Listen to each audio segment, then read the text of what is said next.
দেখুন, নবী ইব্রাহিম আলাইহিস সালাম 99 বছর বয়সে, ইমাম বাগাবী বলেন 90 বছর বয়সে তিনি শিশু ইসমাইলকে পেলেন। শিশু ইসমাইলকে পেলেন। রব্বি হাবনি মিনাস সালিহিন। ইব্রাহিম আলাইহিস সালাম বারবার আল্লাহর কাছে দোয়া করছিলেন, আল্লাহ আমাকে নেক সন্তান দান করো, আমাকে নেক সন্তান দান করো। আল্লাহ পাক 90 বছর বয়সে, কোনো কোনো তাফসীরকার বলেছেন 110 বছর বয়স, কোনো কোনো তাফসীরকার উল্লেখ করেছেন 99 বছর বয়সে ইসমাইলকে পেলেন। দেখুন, নবী ইব্রাহিম আলাইহিস সালাম কি বড় একটা আদর্শ এই মুসলিম জাতির জন্য রেখে গেছেন। আল্লাহ পাক স্বপ্নে দেখিয়ে দিলেন, ইব্রাহিম তোমার প্রিয় জন্তুকে তুমি, তোমার প্রিয় জিনিসটি তুমি আল্লাহ রাহে কুরবান করো। ইব্রাহিম আলাইহিস সালাম ডাইরেক্ট তার সন্তানকে যে বলল, ইয়া বুনাইয়া ইন্নী আরা ফিল মানামি আন্নী আসবাহুকা ফানজুর মাযা তারা। ও হে আমার বৎস ইসমাইল, হে আমার সন্তান, শোনো, আমি তো দেখেছি স্বপ্নে তোমাকে জবাহ করছি, তোমাকে আমি জবাহ করব, তোমার মতামত আমাকে বলো। দেখুন, পিতা সন্তানের কাছ থেকে পরামর্শ নিচ্ছে যে তোমাকে তো আমি জবাহ করব, এই যে জবাহ করার আমি প্রস্তুতি নিব, তোমার এই বিষয়ে পরামর্শ কি আমাকে বলো। দেখুন, যেমন বাবা তেমন সন্তান। ডাইরেক্ট সন্তান বললেন, ইয়া আবাতি ইফআল, আমার বাবাজি ইফআল, আপনি করুন, মাযা তুমার, আপনাকে আল্লাহ পাক যা আদেশ করেছে সেটি আপনি বাস্তবায়ন করুন। সাতাজিদুনি ইনশাআল্লাহ মিনাস সাবিরিন। বাবাজি আমাকে আপনি ধৈর্যশীলদের মাঝে পাবেন। অর্থাৎ বাবাজি এই ক্ষেত্রে বিন্দুমাত্র আমি আপনার অবাধ্যচারণ করব না, আপনি যা বলবেন সেটি আমি শুনবো। আপনি যদি এখনই বলেন বাবা তুমি শুয়ে পড়ো, এখন আপনি শুয়ে পড়বো, আপনি আমার গলায় চাকু চালান। এই হলো সন্তান ইসমাইলের ঘোষণা। কিন্তু আমরা হলে কি বলতাম, বাবা আপনার তো আমি প্রিয় ছেলে, এই তো বৃদ্ধ বয়সে আপনি আমাকে পেয়েছেন, আমার প্রতি কি আপনার দয়া মায়া নেই? মানে এখান থেকে বাঁচার কত ফন্দি আমরা মানে বের করতাম সেটা তো শেষ করা যাবে না। কিন্তু শিশু ইসমাইল বাবার কথায় কোনো প্রকার প্রশ্ন করলেন না, ডাইরেক্ট বললেন বাবা আপনি এটি বাস্তবায়ন করুন। আল্লাহু আকবার। দেখুন আল্লাহ পাকের ঘোষণা, ফালাম্মা আসলামা, বাবা পুত্র উভয়ই রাজি হয়ে গেল। ওয়াতাল্লাহু লিল জাবিন, বাবা সন্তানকে শুইয়ে দিল। এরপরে চাকু লাগাইতেছে, গলায় চাকু লাগাইতেছে, ডাইরেক্ট আল্লাহ পাক ঘোষণা দিলেন, ওয়ারাদাইনা ইয়া ইব্রাহিম, হে ইব্রাহিম কদ সাদ্দাকতা রুইয়া, তুমি তো স্বপ্ন বাস্তবায়ন করেছো, তুমি তো স্বপ্ন বাস্তবায়ন করেছো, থাক তুমি আর তোমার সন্তানকে জবাহ করো না। আফাদাইনাহু বিযিবহিন আযীম, আল্লাহ পাক বলেন, হে ইব্রাহিম তোমার স্বপ্ন তুমি বাস্তবায়ন করেছো, তোমাকে যে উদ্দেশ্যে আমি পরীক্ষা করেছিলাম সে পরীক্ষায় তুমি উত্তীর্ণ হয়েছো, অতএব তুমি তোমার সন্তানকে ছেড়ে দাও, আমি এই যে বিশাল এক দুম্বা পাঠাইলাম এই দুম্বাকে তুমি জবাহ করো। এই দেখুন আল্লাহ পাক এখন বলছেন, ওয়া তারাকনা আলাইহি ফিল আখিরিন, ইব্রাহিম তুমি যে এই যে বিশাল একটি ত্যাগ স্বীকার করলেন, এটা আমি পরবর্তী জেনারেশনের জন্য রেখে দিলাম, কিয়ামত পর্যন্ত এই সুন্নাত আমি জারি করে রেখে দিলাম।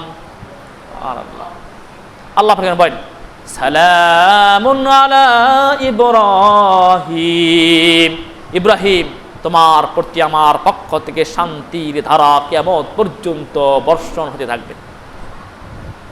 এই ছিল ইব্রাহিম আলাইহিস সালামের এই 10ম দিনের কাজ।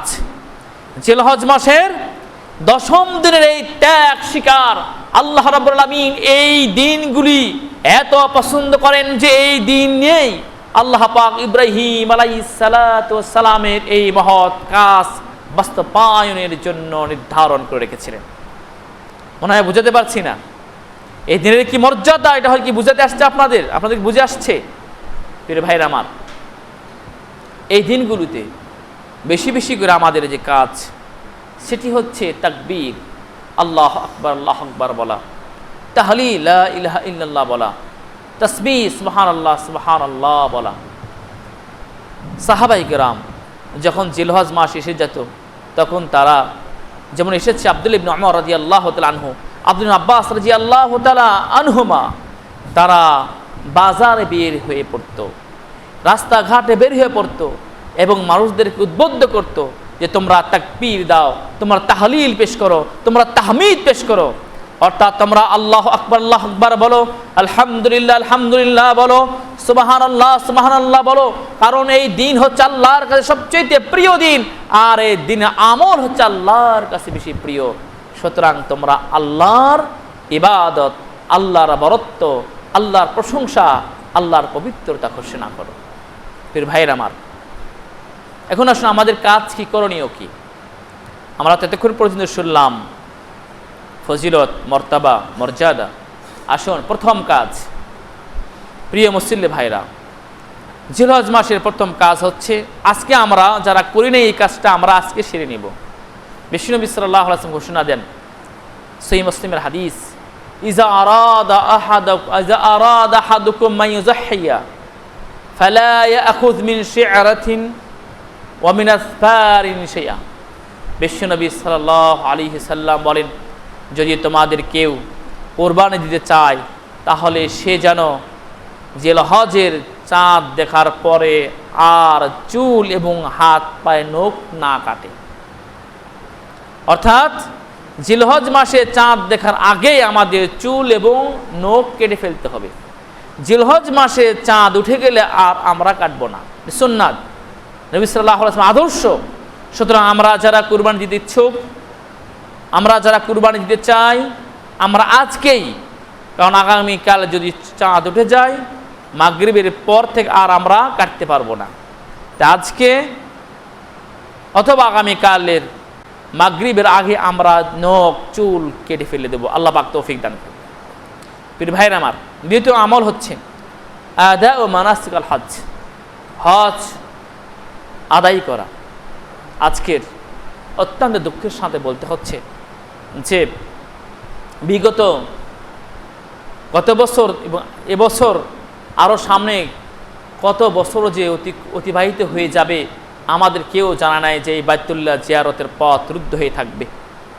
আমি 11 বছর মদিনা বিশ্ববিদ্যালয়ে পড়াশোনা করেছি, তখন দেখেছি মদিনা মনোয়ারা, মক্কাতুল মুকাররমা, বিশেষ করে হাজার হাজার লক্ষ লক্ষ মানুষের জনস্রোত, সকলেরই একই আওয়াজ, লাব্বাইক আল্লাহুম্মা লাব্বাইক, লাব্বাইক লা শারীকা লাব্বাইক। কিন্তু আজকে সেই ধ্বনি স্তম্ভিত হয়ে গেছে, সেই ধ্বনি বন্ধ হয়ে গেছে। এই লাব্বাইক ধ্বনিতে আর মুখরিত হয় না মক্কার অলিগলি, লাব্বাইক আওয়াজ আর আরাফার ময়দান প্রকম্পিত হয় না, লাব্বাইক ধ্বনিতে মুজদালিফার ময়দান আর প্রকম্পিত হয় না, মিনার ময়দান আল্লাহু আকবার আল্লাহু আকবার ধ্বনি আর আওয়াজ হয় না। এটি কারা? এর জন্য দায়ী কারা? আমরা দায়ী। আমরা অন্যায় করেছি, অনাচার করেছি, পাপাচার করেছি, যার কারণে আল্লাহ পাক আমাদের উপরে জুলুম, আমাদের উপর এই বিপর্যয় দিয়েছেন। আল্লাহ রাব্বুল আলামিন বলেন, ইযা যাহারাল ফাসাদু ফিল বাররি ওয়াল বাহর বিমা কাসাবাত আইদিন নাস, ও হে মানব জাতি, জলে এবং স্থলে যে বিপর্যয় সংঘটিত হয়েছে, এই বিপর্যয়ের মূলে, এই বিপদের মূলে তোমাদের কৃতকর্ম দায়ী। ও হে মানব জাতি, তোমরা যে অপকর্ম করেছ, এই অপকর্মের বিনিময় হচ্ছে এই বিপর্যয়। আজকে এই হজের কার্যক্রম বন্ধ হয়ে গেছে করোনা ভাইরাসের কারণে। এই করোনা ভাইরাস কারা নিয়ে এসেছে? আমরাই নিয়ে এসেছি। আজকে চতুর্দিকে মৃত্যুর মিছিল, হাজারো হাজারো লক্ষ লক্ষ বনি আদম মারা যাচ্ছে। আমাদের বাংলাদেশেও ভয়াল পরিস্থিতির সৃষ্টি হচ্ছে। আল্লাহ পাক আমাদেরকে হেফাজত করুন। গত পরশুতে মনে হয় 200 অতিক্রম করছে, মানুষ মারা যাচ্ছে। এর মূল দায়িত্ব হচ্ছে আমরা। আল্লাহ রাসূল সাল্লাল্লাহু আলাইহি সাল্লাম বলেন, ইযা যাহারা জিনা ওয়ার রিবা ফাস্তাহিম আহাল্লু বিআনফুসিহিম আযাবিল্লাহ। যখন কোনো জাতি হালাল করে নিবে জেনা, ব্যভিচার, সুদ, ঘুষ, তখন সে জাতি তারা নিজেরাই নিজেদের ওপর আল্লাহর পক্ষ থেকে আযাবকে বেছে নেবে। আজকে চতুর্দিকে জেনা, ব্যভিচার, সুদ, ঘুষে ভরপুর, যার কারণে আমাদের সমাজে এই ভয়াবহ পরিস্থিতির সৃষ্টি হয়েছে।